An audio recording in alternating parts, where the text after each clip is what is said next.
Good day, and welcome to Fire and Maneuver, Commander. I am Sir Archibald Claughton Lord Godwinson, VC OBE GCB GCIE, and Commander-in-Chief of Her Majesty's Forces in... Oh, what does it matter? After a little row at last week's parade with Lord Cardigan involving a black bottle, I now have the honour to represent myself as... your Honourable Aide-de-Camp, Commander.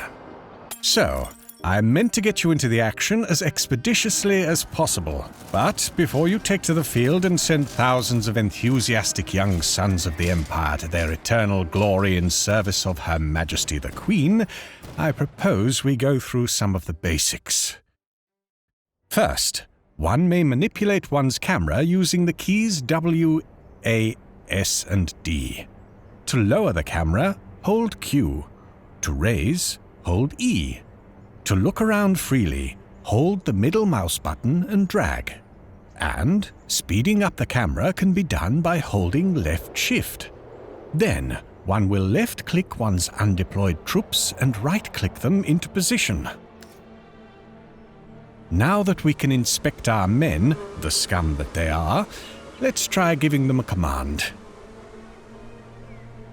To do so, left-click on the unit in question, hold down right-click on a tile within their range, and release.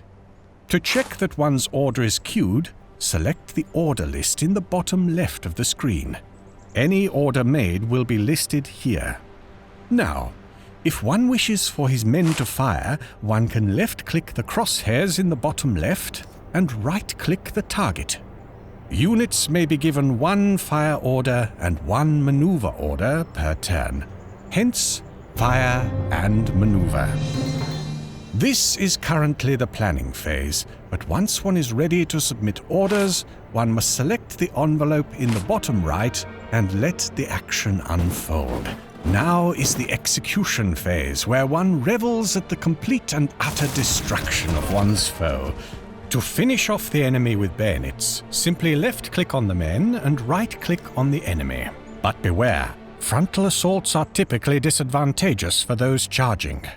In this case, however, we can see that our enemy's cohesion, the bars displayed in blue, is already shattered.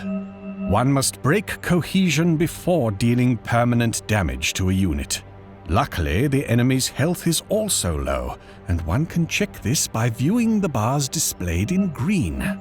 Cohesion can be regained by finishing a turn non-adjacent to any enemy. So let's make sure the Ruskies can't run and reform.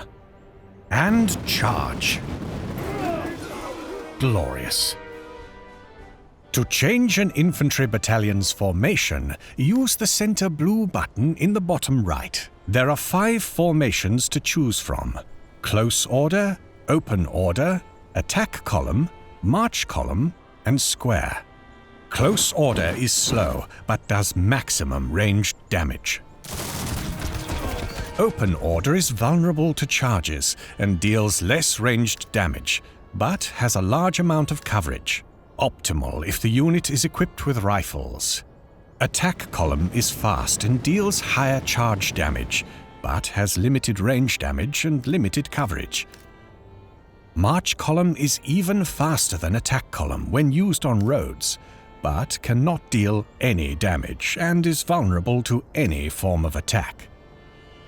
Lastly, square has full coverage, deals minimal range damage, and receives additional range damage, but is immune to charge damage. Next, I will speak briefly on terrain.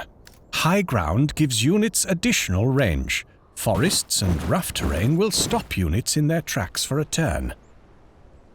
Farmsteads and buildings provide cover, and roads provide additional movement.